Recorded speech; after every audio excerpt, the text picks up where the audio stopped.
ఈ బడి సారే ఆ బడికి. ఇది నారాయణపేట జిల్లా ముక్తల్ మండల్ ముస్లాయిపల్లి ప్రభుత్వ ప్రాథమికోన్నత పాఠశాల. ఇక్కడ 4 ఉపాధ్యాయులు ఇద్దరే ఉన్నారు.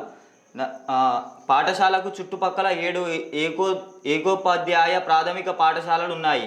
ఆయా పాఠశాలలో ఎక్కడ ఉపాధ్యాయుడు సెలవు తీసుకున్న ముస్లాపల్లి పాఠశాలలో ఉన్న ఒకరిని డిప్యుటేషన్పై పంపిస్తున్నారు. అలా వెళ్ళిన రోజు ఒక ఉపాధ్యాయుడు అన్ని తరగతులను పర్యవేక్షిస్తున్నారు అని విద్యార్థులు ఆవేదన వ్యక్తం చేస్తున్నారు.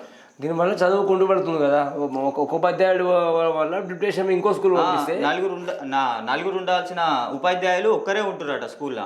అదే ఇంకా స్కూల్ సంబంధించిన కొంత డిఎస్సి చేస్తున్నారు. ఇంకా పూర్తిసారి డిఎస్సి వేసి గ్రామీణ ప్రాంతంలో వేస్తే విద్యార్థులకు. ఈ నారాయణపేట జిల్లా ముక్తల్ మండలం ముస్లాయిపల్లి ఒక పాఠశాలనే కాదు, ఏడైతే జనాభా తక్కువ ఉందో గ్రామీణ పరిస్థితి ఆడ ఖచ్చితంగా ఇట్లనే ఉంది పరిస్థితి. అక్కడ కూడా దానివల్ల నిరుపేద విద్యార్థులకు నష్టం జరుగుతుంది.